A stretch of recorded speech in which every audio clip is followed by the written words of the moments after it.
Mis manos temblaron cuando el notario cerró la carpeta de cuero marrón y me miró por encima de sus anteojos dorados. El aire acondicionado de su oficina en el centro de Monterrey zumbaba como una mosca atrapada, pero yo sentía un calor extraño subiéndome por el pecho. Acababa de escuchar algo que jamás imaginé. Mi hermano Aurelio me había dejado $3 millones americanos.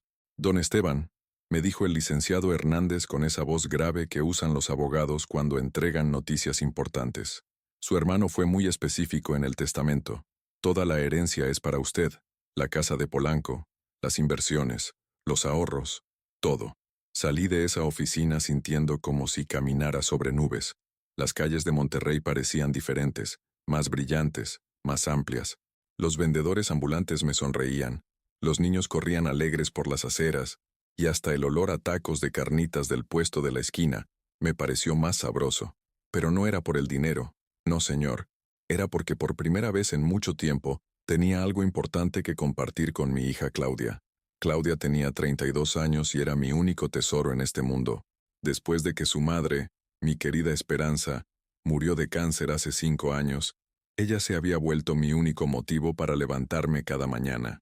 Trabajaba como gerente en una empresa de seguros y vivía en un departamento pequeño pero bonito en la colonia del Valle. Siempre se quejaba de que su sueldo no le alcanzaba, de que quería viajar por Europa, de que soñaba con abrir su propio negocio.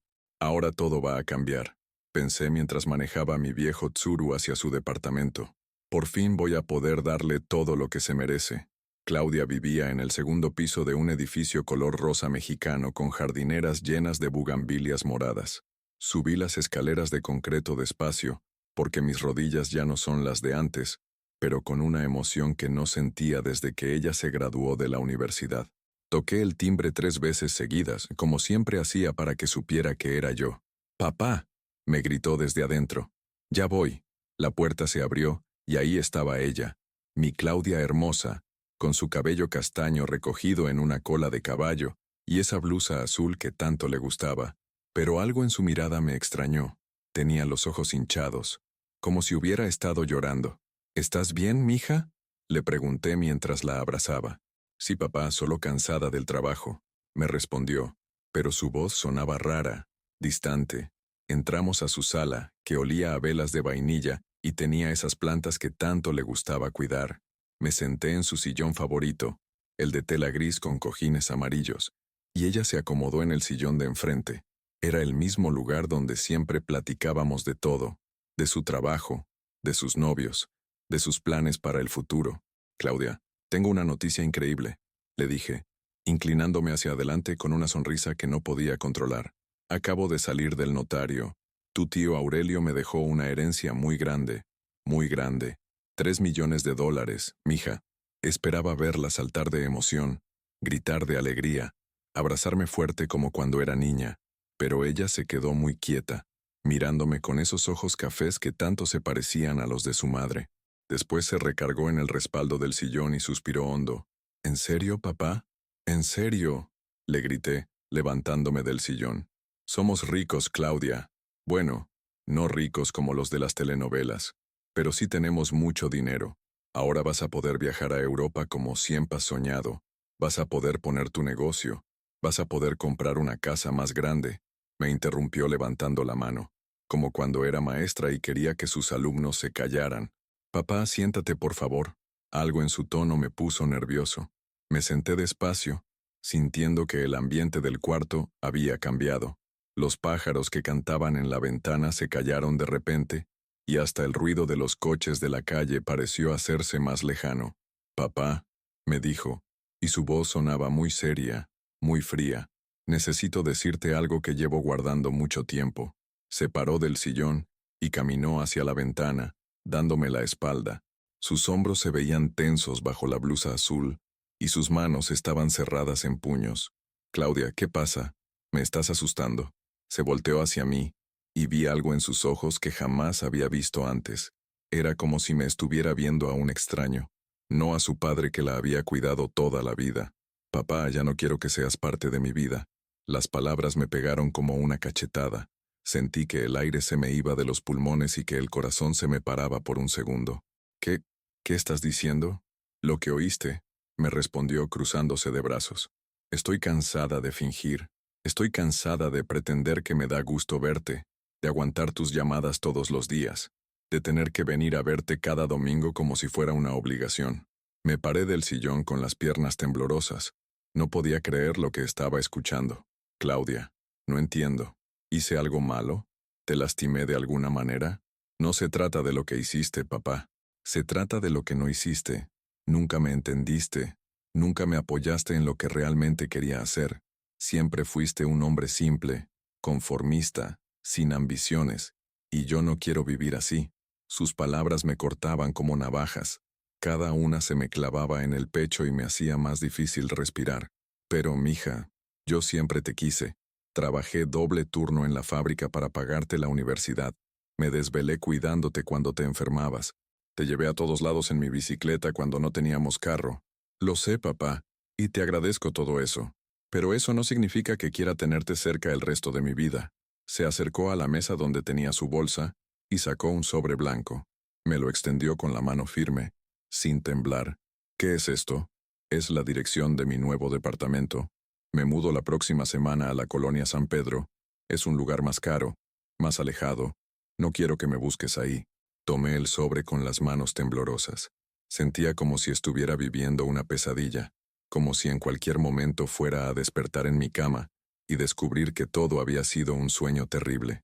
Claudia, por favor, no hagas esto. Soy tu papá. Te amo más que a mi propia vida.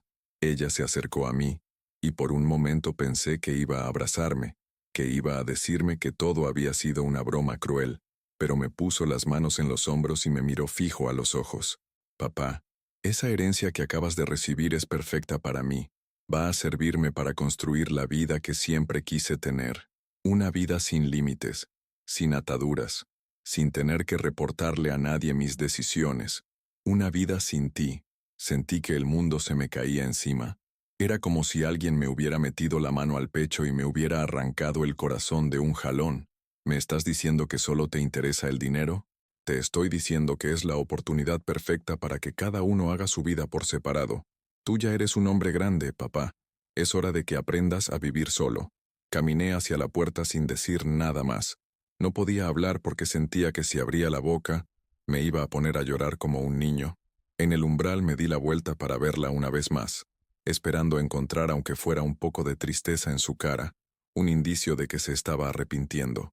Pero ella estaba parada junto a la ventana, mirando hacia la calle, como si yo ya me hubiera ido, como si ya hubiera desaparecido de su vida para siempre. Claudia, susurré. Adiós, papá, me dijo sin voltear a verme. Y gracias por la herencia. Bajé las escaleras despacio, agarrándome del barandal para no caerme. Cada escalón era como un martillazo en el pecho.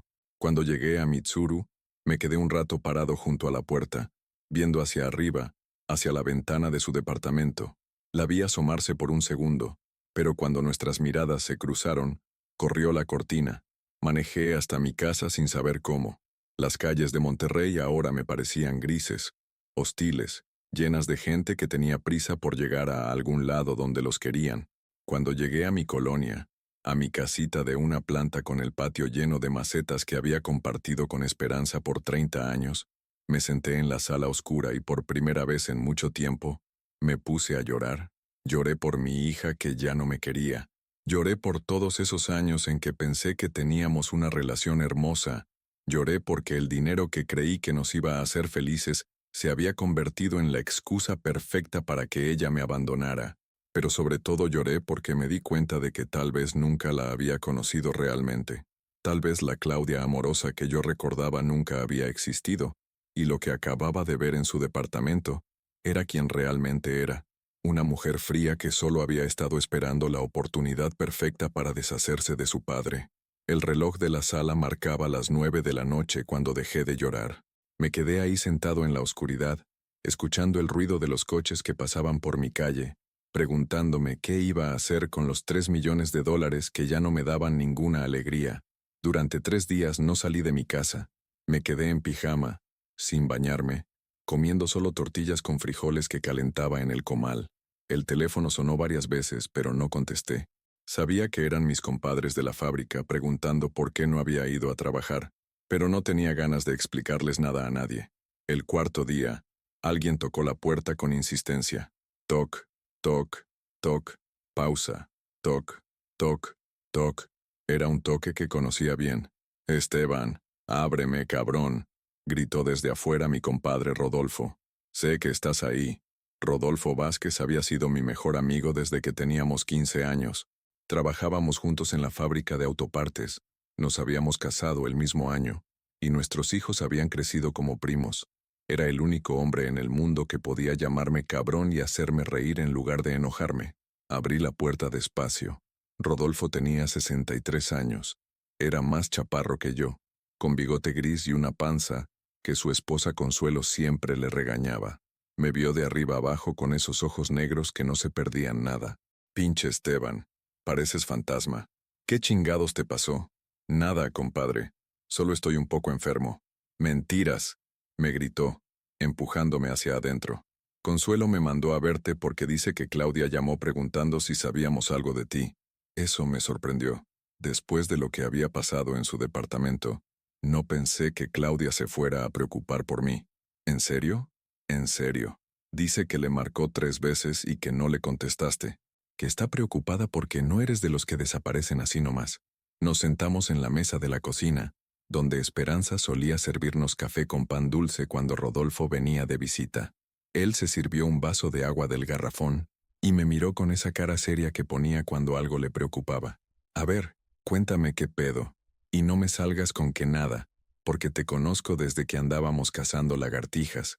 Le conté todo, desde la herencia hasta las palabras crueles de Claudia, desde mi llanto hasta estos 3 días encerrado como animal herido. Rodolfo me escuchó sin interrumpir, moviendo la cabeza de vez en cuando, haciendo esos sonidos que hace la gente cuando escucha algo que no le gusta. Cuando terminé de hablar, se quedó callado un rato largo, viendo hacia la ventana donde Esperanza tenía sus geranios rojos. Compadre, me dijo por fin, ¿tú crees que Claudia siempre fue así? No sé, Rodolfo. Eso es lo que más me duele. Ya no sé si la conocía o si siempre fue una mentira. Mira, yo he visto crecer a esa niña desde que tenía pañales. La he visto jugar con mis hijos. La he visto llorar cuando se murió su mamá. La he visto abrazarte cuando te dieron el reconocimiento en la fábrica. Esa no es una niña mala, Esteban. Entonces, ¿por qué me dijo esas cosas tan horribles? Rodolfo se rascó el bigote, como hacía siempre que estaba pensando en algo complicado. ¿Sabes qué? Creo que tu hija está pasando por algo feo, y en lugar de pedirte ayuda, decidió lastimarte primero para que no la pudieras ayudar. No entiendo. A veces la gente hace eso, compadre. Cuando se sienten muy mal consigo mismas, lastiman a las personas que más quieren para alejarse de ellas. Es como si pensaran que no se merecen que las quieran. Esas palabras me dieron vueltas en la cabeza todo el día. Después de que Rodolfo se fue, me bañé, me puse ropa limpia y salí a caminar por el parque donde llevaba a Claudia cuando era niña. El parque tenía columpios nuevos, pero la fuente del centro seguía igual, con esos peces dorados que a ella le gustaba ver nadar en círculos. Me senté en la misma banca donde solíamos sentarnos a comer elotes con chile piquín. Un señor mayor estaba empujando a su nieta en los columpios, y la niña reía cada vez que subía muy alto. Me recordó a Claudia a los 5 años, cuando me gritaba, «Más alto, papá, más alto», y yo la empujaba hasta que me dolían los brazos. ¿Qué me está ocultando mi hija?, me pregunté mientras veía a la niña columpiarse. ¿Por qué de repente quiere que desaparezca de su vida? Esa noche llamé a mi hermana Dolores, que vivía en Guadalajara. Dolores era 2 años menor que yo, y siempre había sido la más lista de la familia. Trabajaba como contadora en una empresa grande, y tenía esa manera de analizar las cosas que me hacía sentir más tranquilo. Esteban, ¿cómo estás? Hace siglos que no me hablas. Hola, Lola. Necesito que me ayudes con algo. Le conté la situación. Dolores me escuchó sin hacer preguntas hasta el final, y después suspiró hondo. Hermano, ¿te acuerdas de cuando yo me divorcié de Raúl? Claro que me acuerdo. ¿Te acuerdas de cómo me porté contigo y con Esperanza durante esos meses? Te portaste muy mal. No nos hablabas, nos gritabas por cualquier cosa, nos decías que no nos metiéramos en tu vida. Exacto. ¿Y sabes por qué hice eso? Porque estabas dolida. No, hermano, porque tenía vergüenza. Tenía vergüenza de haber fracasado en mi matrimonio, vergüenza de tener que volver a empezar a los 40 años, vergüenza de que me vieran llorando como niña chiquita. Era más fácil alejarlos a ustedes que confesar que necesitaba ayuda. Las palabras de Dolores me pegaron como un rayo. De repente todo empezó a tener sentido. ¿Tú crees que Claudia? Creo que tu hija está pasando por algo muy difícil, y en lugar de pedirte ayuda, prefiere alejarte para que no la veas sufrir. Los hijos a veces hacemos eso, Esteban. Creemos que proteger a nuestros padres es más importante que cuidar de nosotros mismos. Colgué el teléfono con el corazón latiendo muy rápido. Si Dolores tenía razón, significaba que Claudia me necesitaba más que nunca, aunque hubiera dicho lo contrario. Significaba que todo ese odio que me había mostrado era en realidad una máscara para esconder su dolor. Al día siguiente, manejé hasta su trabajo. La empresa de seguros estaba en un edificio moderno de vidrio en la zona centro, con una recepcionista joven que me sonrió cuando pregunté por Claudia. ¿Es usted familiar de la licenciada Robles? Soy su papá. La sonrisa de la muchacha se borró de inmediato. Discúlpeme, señor, pero la licenciada Robles no está trabajando aquí desde el viernes pasado. ¿Cómo que no está trabajando? Renunció, señor. Entregó su carta de renuncia y se fue ese mismo día. Sentí que se me aflojaban las piernas. Claudia había renunciado a su trabajo el mismo día que yo fui a darle la noticia de la herencia, el mismo día que me echó de su vida. ¿Sabes si dijo por qué renunció? La recepcionista me miró con pena.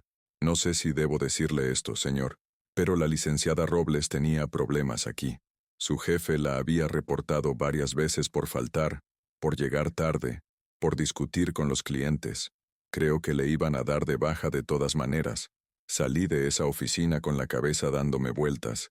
Claudia había perdido su trabajo, tal vez desde hacía semanas, y no me había dicho nada. Había estado fingiendo que todo estaba bien, que su vida era perfecta, cuando en realidad se estaba cayendo a pedazos. Manejé hasta su departamento, pero cuando llegué, vi un camión de mudanzas estacionado afuera. 2 hombres estaban cargando sus muebles, su sillón gris, su televisión, las macetas con sus plantas. Subí corriendo las escaleras, pero la puerta estaba abierta y el departamento casi vacío. Claudia estaba parada en medio de la sala, dirigiendo a los cargadores. Cuando me vio, se puso muy tensa. «Papá, ¿qué haces aquí?» «Claudia, necesitamos hablar. No hay nada de qué hablar. Ya te dije todo lo que tenía que decirte. Fui a tu trabajo. Sé que renunciaste». Se quedó callada, pero vi cómo se le tensaron los músculos del cuello. «Eso no es asunto tuyo». «Claro que es asunto mío. Soy tu papá. ¿Por qué no me dijiste que tenías problemas en el trabajo? ¿Por qué no me pediste ayuda?» Ella le gritó a los cargadores que siguieran trabajando y después me agarró del brazo para llevarme al pasillo. «Porque no quiero tu ayuda, papá. No quiero tu lástima. No quiero tus consejos. No quiero que me veas como una fracasada. Tú no eres una fracasada». «Sí lo soy», me gritó con los ojos llenos de lágrimas. Perdí mi trabajo porque llegaba tarde todos los días. Llegaba tarde porque me quedaba hasta muy noche llorando. Y lloraba porque mi vida es un desastre y no sé cómo arreglarla. Por fin estaba viendo a la verdadera Claudia, no a la máscara fría que me había puesto la semana pasada. «Mija, todos tenemos épocas difíciles. Eso no te convierte en una fracasada». «Tú no entiendes», me gritó. «Tú siempre has sido un hombre bueno, trabajador, responsable. Nunca has perdido un trabajo por irresponsable. Nunca has tenido que fingir frente a la gente que amas». «Claudia». «No», me interrumpió secándose las lágrimas con la manga de su blusa. «No quiero tu comprensión. No me la merezco. Mejor vete, papá. Vete y olvídate de mí». Se metió corriendo al departamento y cerró la puerta. Yo me quedé parado en el pasillo, viendo cómo los cargadores seguían sacando sus cosas. Uno de ellos, un muchacho joven con tatuajes en los brazos, se acercó a mí. «Oiga, señor, ¿usted es el papá de la señora?» «Sí». «Mire, no sé si deba decirle esto, pero la señora ha estado llorando durante toda la mudanza, y cuando nos dio la dirección de a dónde vamos a llevar sus cosas, le temblaba la voz como si no estuviera segura». «¿Cuál es la dirección?» El muchacho miró hacia la puerta del departamento y después me susurró. «Un edificio en San Pedro, pero es un lugar muy caro, señor. Los depósitos que cobran ahí son de 6 meses adelantados. Si me permite decirle, La señora no se ve como alguien que pueda pagar eso por mucho tiempo. Cuando terminaron la mudanza, esperé a que Claudia saliera. La vi caminar hacia su carro con una maleta pequeña en la mano, sin voltear a ver el edificio donde había vivido por 3 años. Su cabello estaba despeinado y tenía los ojos rojos de tanto llorar. Me acerqué a ella antes de que subiera al carro. Claudia, por favor, déjame ayudarte.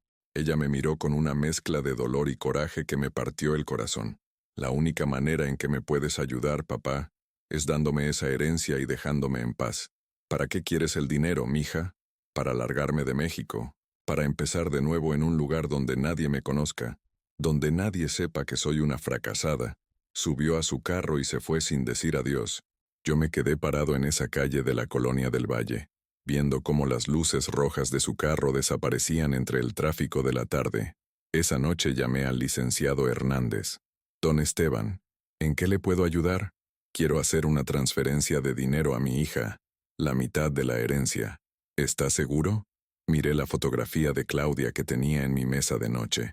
Era una foto de su graduación, donde estaba sonriendo con esa felicidad pura que solo había vuelto a ver cuando era niña.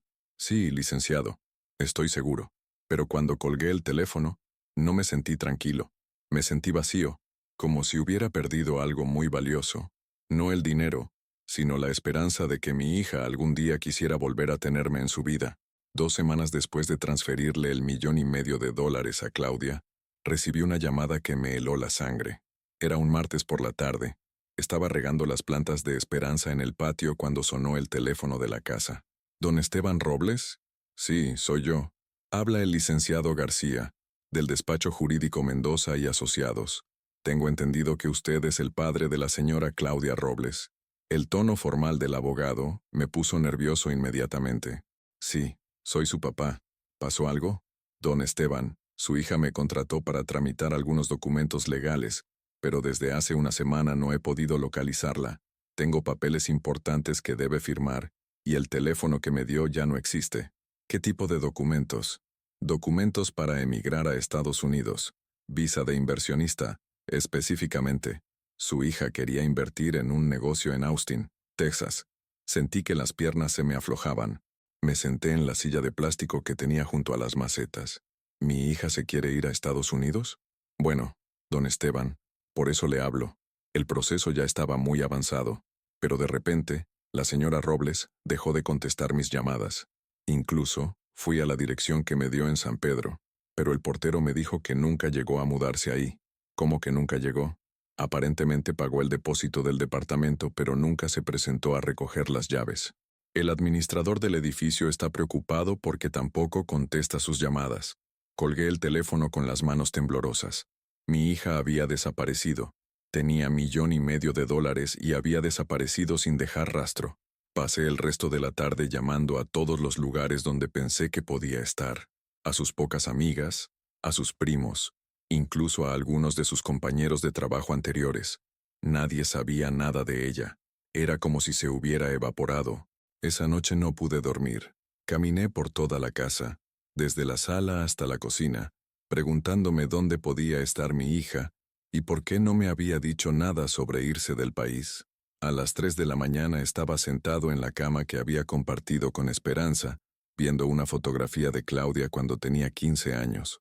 Esperanza, le dije a la foto de mi esposa, que tenía en el buró, no sé qué hacer. Nuestra hija se perdió y yo no sé cómo encontrarla. Al día siguiente fui a la policía, pero el comandante, un hombre gordo con bigote que masticaba chicle mientras hablaba, me dijo que no podían hacer nada. Mire, don Esteban, su hija es mayor de edad. Si quiere desaparecer, es su derecho. A menos que tenga evidencia de que la secuestraron o de que cometió algún delito, nosotros no podemos buscarla. Pero es que tengo miedo de que le pase algo malo. Entiendo su preocupación, pero según lo que me dice, ella tiene dinero y aparentemente está planeando salir del país.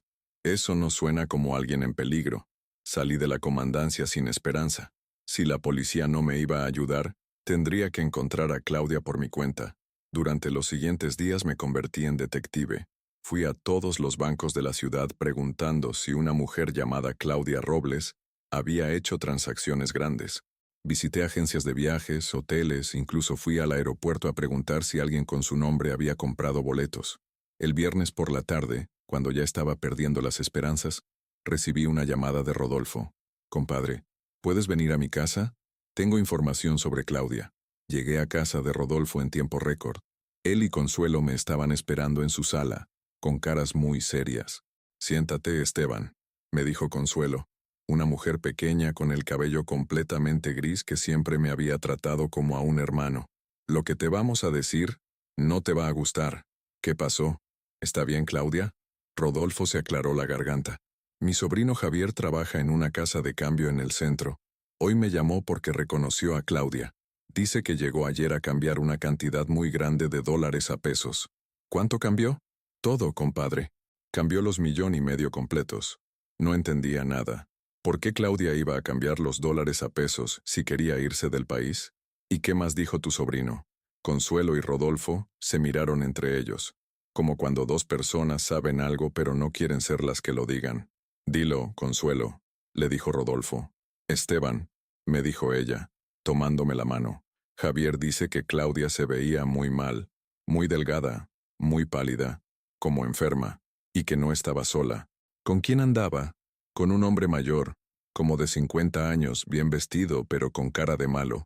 Javier dice que el hombre no dejaba que Claudia hablara, que contestaba todas las preguntas por ella. Sentí que la sangre se me helaba en las venas. ¿Crees que? Creemos que tu hija está en problemas, compadre. Problemas grandes. Esa noche no pude quedarme quieto.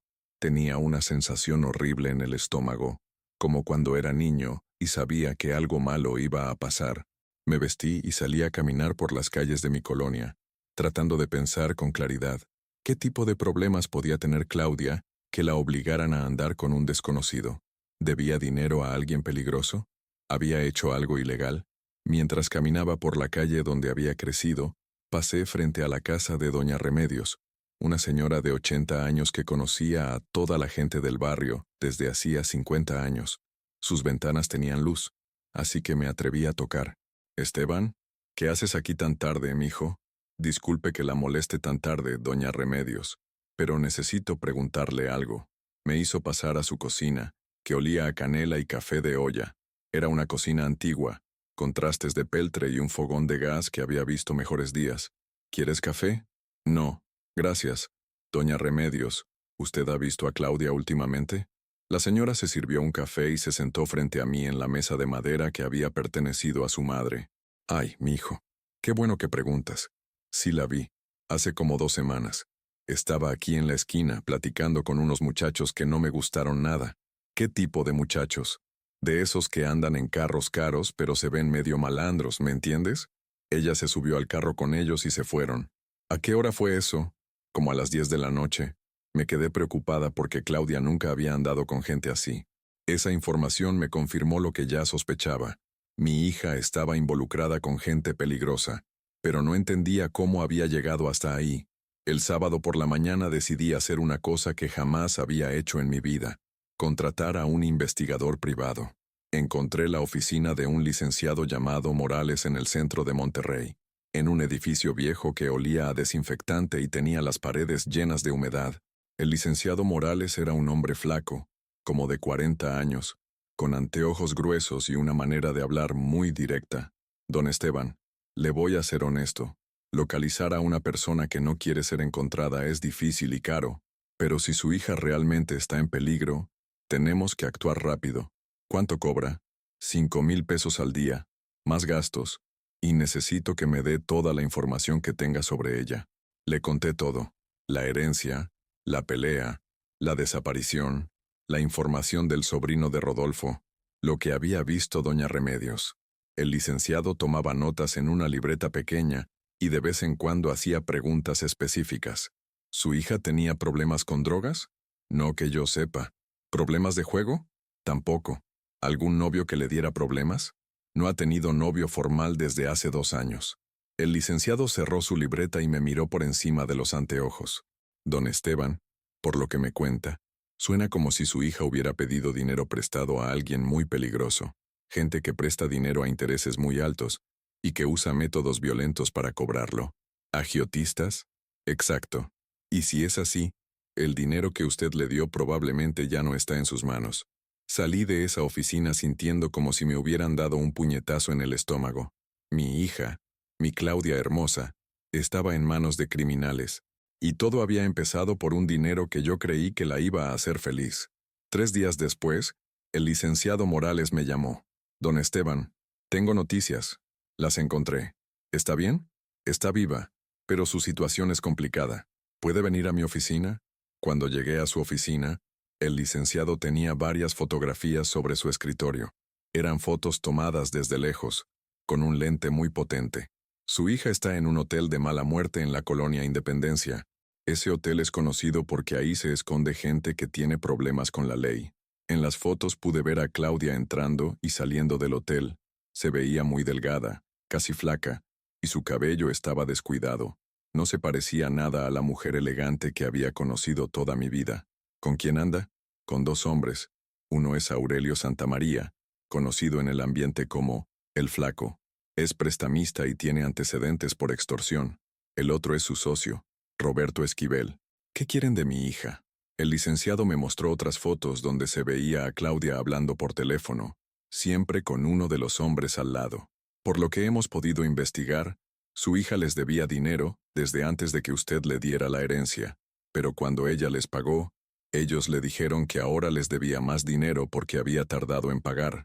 Eso es imposible, don Esteban. Así funciona esa gente. Siempre encuentran maneras de que les debas más. Ahora tienen a su hija trabajando para ellos, probablemente haciendo llamadas para estafar a otra gente. Miré las fotos de mi hija y sentí una rabia que nunca había sentido en mi vida. Una rabia que me quemaba el pecho y me hacía querer romper cosas. ¿Qué puedo hacer? Podemos llamar a la policía, pero si su hija está ahí voluntariamente, no pueden hacer mucho. O podemos tratar de negociar con ellos. ¿Negociar qué? El resto de su herencia, don Esteban. Es lo único que puede interesarles. Esa noche no dormí ni un minuto. Me quedé sentado en la cocina, bebiendo café tras café, mirando las fotos que me había dado el licenciado Morales. En una de ellas, se veía a Claudia saliendo del hotel con una bolsa de plástico en la mano, caminando con la cabeza agachada como si tuviera miedo de que alguien la reconociera. No voy a perder a mi hija, me dije, mientras el sol empezaba a salir por la ventana de la cocina. Ya perdía esperanza, no voy a perder también a Claudia. A las 7 de la mañana llamé al licenciado Morales. Don Esteban, ¿está seguro de lo que quiere hacer? Completamente seguro. Quiero que arregle una reunión con esos hombres. Dígales que tengo una propuesta. ¿Y cuál es su propuesta? El resto de mi herencia. Todo el dinero que me queda, a cambio de que dejen libre a mi hija. Don Esteban, esa gente no se puede confiar. Pueden tomar su dinero y quedarse con su hija de todas maneras. Es un riesgo que estoy dispuesto a correr. El licenciado arregló la reunión para el miércoles por la tarde en un restaurante del centro de la ciudad. Era un lugar público, con mucha gente, donde era menos probable que pasara algo malo. Los días antes de la reunión fueron los más largos de mi vida. Rodolfo y Consuelo trataron de convencerme de que no fuera, de que mejor llamáramos a la policía, pero yo ya había tomado mi decisión. Compadre, me dijo Rodolfo el martes por la noche, esos cabrones te pueden matar. ¿Qué vas a ganar con eso? Voy a ganar la oportunidad de salvar a mi hija, y si me matan en el intento, al menos voy a morir sabiendo que hice todo lo que pude por ella. El miércoles me puse mi mejor camisa, una azul que Esperanza me había regalado para nuestro aniversario, y mis zapatos de piel que solo usaba para ocasiones especiales. Si iba a enfrentar a esos criminales, lo haría con dignidad. Llegué al restaurante 15 minutos antes de la hora acordada. Era un lugar típico mexicano, con mesas de madera y música de mariachi sonando de fondo. Pedí un café y me senté en una mesa que tenía vista a la puerta, para poder ver cuando llegaran. A las 3 en punto entraron. Los reconocí inmediatamente por las fotos. Aurelio Santamaría, el flaco, era un hombre alto y muy delgado, con el cabello peinado hacia atrás y una sonrisa que no llegaba a los ojos. Roberto Esquivel era más chaparro pero más fornido, con tatuajes que se le veían en el cuello. Se sentaron frente a mí sin saludar. El flaco pidió una cerveza y Roberto pidió un refresco.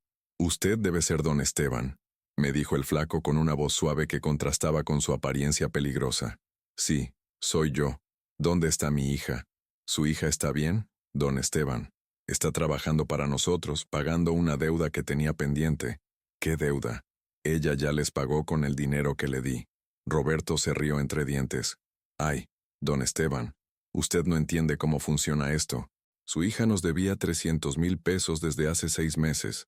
Con intereses, ya eran 600,000. Cuando nos pagó con sus dólares, cubrió esa deuda, pero ahora nos debe por el tiempo que estuvo sin pagar. Eso es un robo. El flaco se inclinó hacia adelante, y por un momento vi algo muy frío en sus ojos. Don Esteban, le sugiero que no use esa palabra con nosotros. Nosotros somos hombres de negocios. Su hija firmó un contrato, y ahora tiene que cumplirlo. ¿Qué tipo de contrato? Un contrato donde se compromete a trabajar para nosotros hasta pagar toda su deuda. Y con los nuevos intereses que se han acumulado, eso puede tomar mucho tiempo. Sentí que la rabia me subía por la garganta, pero sabía que tenía que mantener la calma. Estos hombres eran peligrosos, y si los provocaba, podían lastimar a Claudia. ¿Cuánto dinero quieren para dejarla libre? Los dos hombres se miraron entre ellos, como si hubieran estado esperando esa pregunta. El resto de su herencia, me dijo el flaco. 1,5 millones de dólares. ¿Todo? Todo. Y tiene que ser mañana, porque si no, su hija va a tener que empezar a pagar su deuda de otras maneras. No me gustó cómo sonó eso.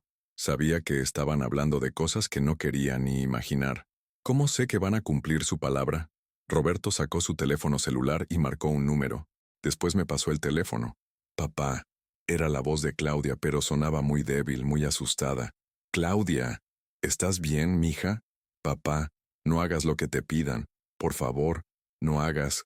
Roberto me quitó el teléfono antes de que Claudia pudiera terminar de hablar. Como puede ver, don Esteban, su hija está viva y relativamente bien, pero eso puede cambiar muy rápido si usted no coopera.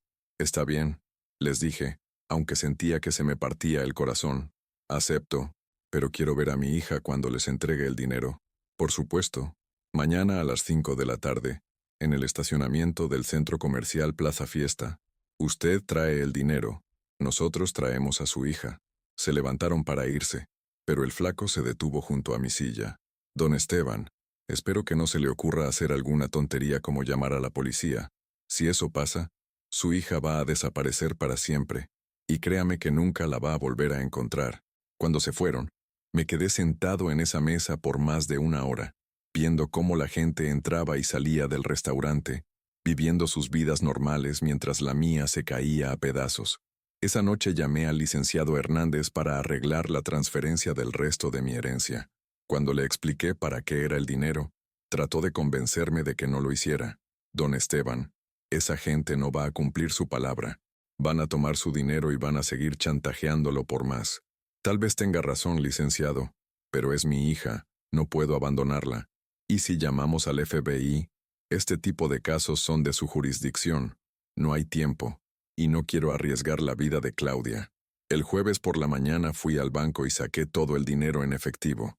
Era una cantidad enorme de billetes que tuve que guardar en 2 maletas grandes. El gerente del banco me preguntó varias veces si estaba seguro de lo que estaba haciendo. No, pensé mientras cargaba las maletas hasta Missouri.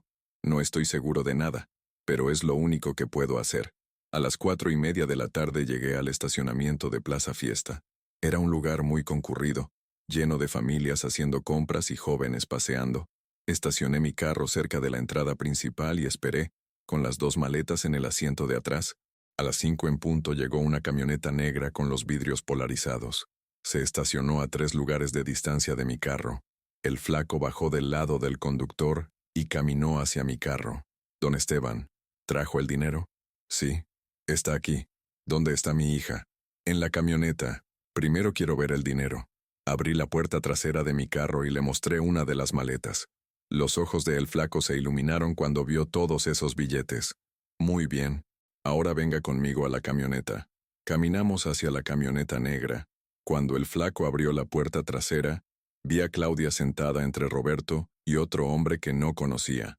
Mi hija se veía terrible. Tenía ojeras profundas, había perdido mucho peso, y sus manos temblaban. «¡Papá!», me gritó cuando me vio. «No les des el dinero. Ellos nunca me van a dejar ir». Roberto le puso la mano en el hombro para que se callara. Su hija está muy nerviosa, don Esteban, pero en cuanto tenga el dinero, podrá llevársela. Está bien, voy por las maletas. Regresé a mi carro y cargué las 2 maletas hacia la camioneta. Cada paso me costaba trabajo, no por el peso del dinero, sino porque sabía que estaba entregando todo lo que tenía en el mundo. Puse las maletas en el suelo y las abrí para que el flaco las viera. Él se agachó y revisó varios paquetes de billetes. Perfecto, don Esteban. Ha sido un placer hacer negocios con usted. Ahora déjeme llevar a mi hija. El flaco cerró las maletas y se las pasó al hombre que estaba al lado de Claudia. Me temo que hay un pequeño problema, don Esteban. Sentí que el estómago se me encogía. ¿Qué problema? Su hija acaba de contraer una nueva deuda con nosotros. Los gastos de hospedaje y comida de estas 2 semanas. Otros 200,000 pesos. Usted dijo que con el dinero quedaba libre. Dije que pagaría su deuda anterior. Esta es una deuda nueva. Roberto cerró la puerta de la camioneta con Claudia adentro. Yo traté de abrirla, pero el flaco me agarró del brazo. Don Esteban, le sugiero que no haga una escena. Hay mucha gente aquí, y no queremos que nadie resulte lastimado. Son unos ladrones. Devuélvanme a mi hija. El flaco me sonrió con esa sonrisa fría que me daba escalofríos. Su hija va a seguir trabajando para nosotros. Y usted, don Esteban, puede seguir pagando sus nuevas deudas. Después de todo, usted parece ser muy bueno consiguiendo dinero. Subieron a la camioneta y se fueron, llevándose a mi hija y todo mi dinero. Yo me quedé parado en ese estacionamiento, viendo cómo desaparecían entre el tráfico de la tarde. Por primera vez en mi vida me sentí completamente derrotado. No tenía dinero, no tenía a mi hija, y no tenía manera de recuperar ninguna de las 2 cosas. Me senté en el cofre de Mitsuru y lloré como no había llorado ni siquiera cuando murió Esperanza. Perdóname, Claudia, susurré mientras la gente pasaba a mi lado sin voltear a verme. Perdóname por no poder salvarte. Durante una semana no fui capaz de hacer nada. No comía, no me bañaba, no contestaba el teléfono. Me quedé tirado en la cama que había compartido con Esperanza, mirando el techo y sintiéndome como el peor padre del mundo. Había tenido $3 millones y una hija, y ahora no tenía ninguna de las 2 cosas. El licenciado Morales me llamó varias veces, pero yo no tenía dinero para pagarle, y tampoco fuerzas para seguir buscando a Claudia. ¿Para qué? Ya había demostrado que no era lo suficientemente listo para enfrentarme a esos criminales. El domingo por la mañana, Rodolfo y Consuelo llegaron a mi casa con llaves. Consuelo había conseguido una copia de mi llave años atrás, cuando Esperanza estaba enferma y a veces necesitábamos ayuda. «Esteban», gritó Rodolfo mientras entraba a la casa. «¿Dónde estás, cabrón?» Me encontraron en la recámara, sin rasurar, con la misma ropa que tenía puesta desde hacía 3 días. «Pinche Esteban, pareces muerto», me dijo Rodolfo, abriendo las cortinas para que entrara luz. «Es que ya estoy muerto, compadre, solo que mi cuerpo no se ha dado cuenta». Consuelo se sentó en la orilla de la cama y me tomó la mano. «Esteban, mi amor, entiendo que estés triste, pero no puedes rendirte así. Claudia te necesita». «¿Para qué me necesita? Ya demostré que no la puedo ayudar. Esos cabrones se llevaron todo mi dinero y a mi hija se la quedaron. Pero Claudia sigue viva», me dijo Rodolfo. «Y mientras esté viva, hay esperanza». «¿Qué esperanza? No tengo dinero para pagar más investigadores. No tengo contactos en la policía. No tengo nada». Consuelo me apretó la mano. «Tienes algo que esos criminales nunca van a tener, Esteban. Tienes el amor de un padre, y ese amor puede hacer milagros». No les hice caso. Después de que se fueron, volví a acostarme y seguí sintiendo lástima de mí mismo. Pero esa noche tuve un sueño muy extraño. Soñé con Esperanza. Estaba parada al pie de la cama, vestida con el vestido blanco que se había puesto en nuestra boda. «Esteban», me dijo en el sueño, «¿para esto te eduqué? ¿Para que te rindas cuando nuestra hija más te necesita? Ya no puedo hacer nada, Esperanza. No tengo dinero». «¿Y desde cuándo necesitas dinero para ser un padre? Cuando Claudia era niña y se enfermaba, ¿le dabas dinero para curarla? No, le dabas amor, cuidados, tiempo. Eso es lo que necesita ahora». Me desperté con el corazón latiendo muy fuerte. Era lunes por la mañana, y por primera vez en una semana tenía ganas de levantarme de la cama. Me bañé, me rasuré, me puse ropa limpia, y desayuné unos huevos con frijoles. Después llamé al licenciado Morales. Don Esteban, ¿cómo está usted? Mejor, licenciado. Quiero que sigamos buscando a mi hija. Don Esteban, ya hablamos de esto. Yo no puedo trabajar gratis. No le estoy pidiendo que trabaje gratis. Le estoy pidiendo que me enseñe a ser investigador. Hubo un silencio largo del otro lado del teléfono. ¿Cómo dice? Enséñeme cómo hacer el trabajo que usted hace. Yo no tengo dinero para pagarle, pero tengo tiempo, tengo ganas de aprender, y tengo una razón muy fuerte para encontrar a mi hija. El licenciado Morales aceptó mi propuesta. Durante las siguientes 2 semanas, me enseñó cómo investigar a personas desaparecidas. Me enseñó a usar Internet para buscar información. Me enseñó a hablar con informantes. Me enseñó a tomar fotografías sin que me vieran. La clave, don Esteban, es la paciencia y la persistencia. Los criminales siempre cometen errores, pero hay que esperar el momento correcto para atraparlos. Empecé a pasar mis días investigando a El Flaco y a Roberto. Iba a los lugares donde los habían visto. Hablaba con la gente que los conocía. Tomaba fotos desde lejos. Poco a poco fui armando un mapa de sus movimientos y sus rutinas. Descubrí que todas las tardes, Roberto iba a un gimnasio en la Colonia Centro. Descubrí que El Flaco tenía una novia que vivía en San Nicolás y que la visitaba todos los miércoles. Descubrí que tenían varios negocios ilegales además de prestar dinero. Vendían carros robados, manejaban apuestas deportivas y tenían a varias muchachas trabajando para ellos. Pero lo más importante que descubrí fue que mantenían a Claudia en una casa de seguridad en la Colonia Independencia, la misma donde estaba el hotel donde la habían encontrado la primera vez. Un jueves por la tarde, estaba vigilando la casa desde un carro prestado que me había conseguido Rodolfo, cuando vi algo que me dio esperanza. Claudia salió de la casa acompañada por uno de los hombres de El Flaco, pero en lugar de caminar con la cabeza agachada como en las otras fotos, iba caminando derecha y miraba hacia todos lados.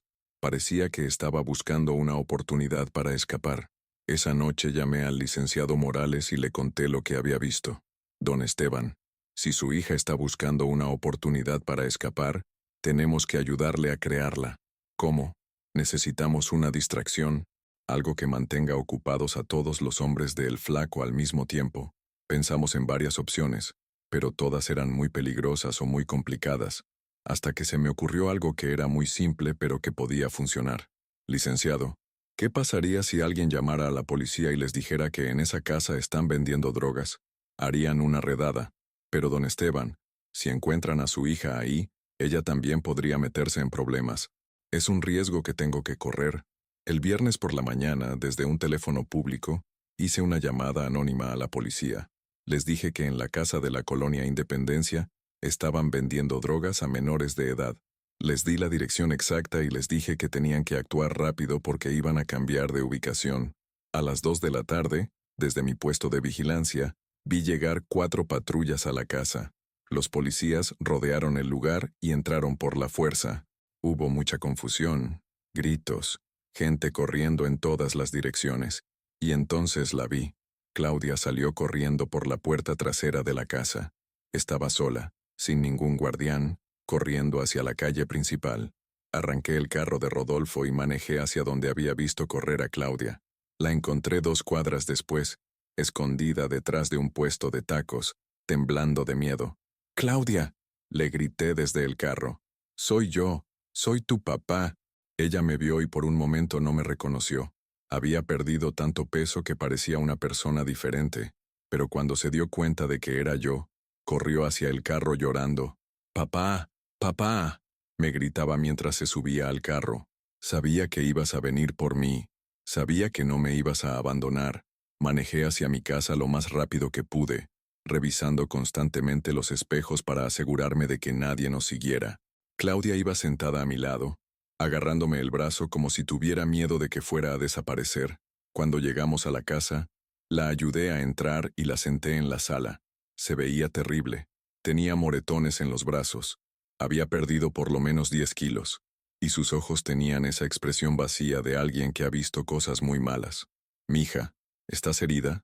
«No, papá. Bueno, no gravemente. Me pegaron algunas veces, pero nada que no pueda sanar». «¿Qué te hicieron, Claudia?» Ella se recargó en el sillón y cerró los ojos. Me tenían haciendo llamadas telefónicas para estafar a gente mayor. Tenía que hacerme pasar por una empleada del gobierno y pedirles dinero para supuestos trámites. También tenía que... Se detuvo y empezó a llorar. También tenía que salir con hombres que ellos conocían, hombres que pagaban por estar conmigo. Sentí que el corazón se me partía en pedazos. Mi hija hermosa había sido obligada a hacer cosas horribles. Claudia, nada de eso fue culpa tuya. Sí fue mi culpa, me gritó. Todo empezó porque yo pedí dinero prestado para pagar deudas de mis tarjetas de crédito. Pensé que podría pagarlo rápido, pero los intereses eran altísimos. Cada mes debía más dinero. ¿Por qué no me dijiste? Porque tenía vergüenza. Porque quería que pensaras que era una hija exitosa, no una fracasada que no podía ni manejar sus finanzas. La abracé fuerte, sintiendo lo delgada que estaba, sintiendo cómo temblaba entre mis brazos. Claudia, tú nunca has sido una fracasada para mí. Eres mi hija, y eso es lo único que importa. Lloramos juntos por mucho tiempo. Después le preparé un baño caliente y le calenté sopa de pollo que tenía en el refrigerador. Mientras ella se bañaba, llamé a Rodolfo para contarle que habíamos rescatado a Claudia. «¡Pinche Esteban!», me gritó por teléfono. «Sabía que lo ibas a lograr». Consuelo y yo vamos para allá. Esa noche, sentados en la mesa de la cocina donde habíamos cenado tantas veces cuando ella era niña, Claudia me contó toda la verdad. Me contó de sus problemas económicos, de cómo había perdido el control de sus gastos, de cómo había pedido dinero prestado sin entender las consecuencias.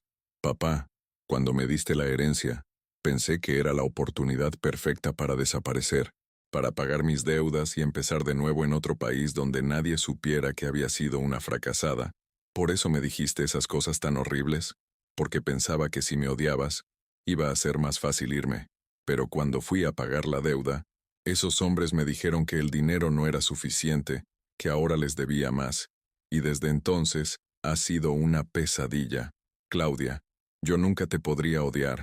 No importa lo que hagas o lo que pase, siempre vas a ser mi hija, y siempre te voy a querer.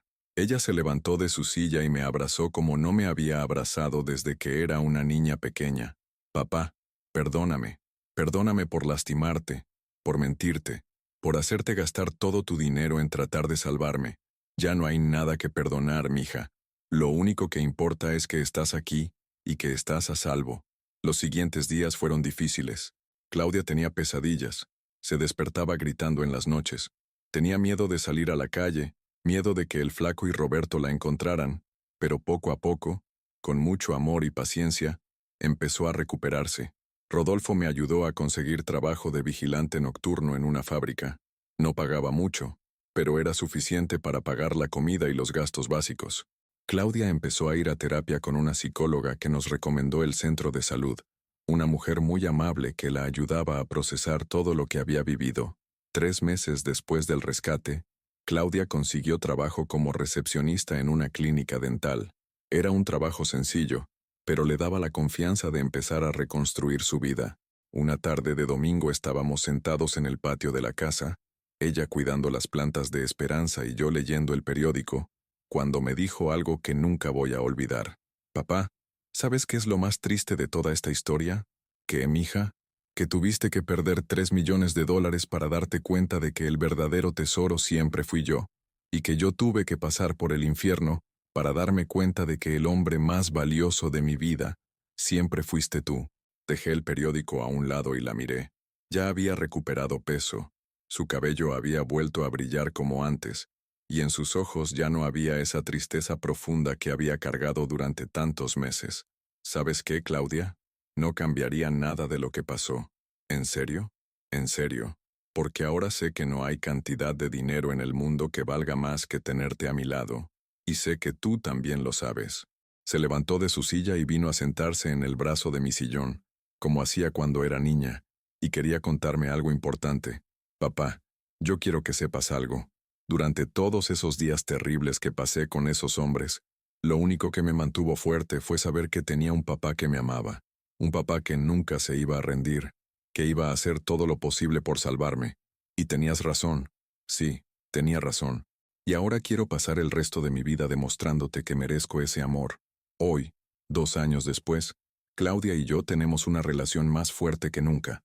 Ella se mudó de regreso a la casa, a su cuarto de cuando era adolescente, y aunque a veces habla de conseguir su propio lugar, yo sé que por ahora está bien aquí, sanando, reconstruyéndose. Conseguí un trabajo mejor, como supervisor en una empresa de seguridad, y ella fue ascendida a administradora en la clínica. No tenemos mucho dinero, pero tenemos lo suficiente para vivir dignamente. Nunca más supimos de El Flaco y Roberto. El licenciado Morales me dijo que probablemente se fueron a otra ciudad después de la redada policial. A veces me pregunto si algún día van a regresar, pero he decidido no vivir con miedo.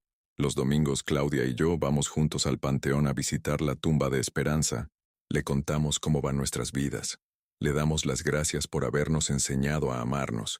Y le prometemos que nunca más vamos a dejar que nada ni nadie nos separe. Y cuando salimos del panteón, caminamos tomados del brazo como un papá y su hija que han aprendido que el dinero se puede perder, las oportunidades se pueden ir, pero el amor de familia, ese amor verdadero, ese es lo único que realmente importa en esta vida.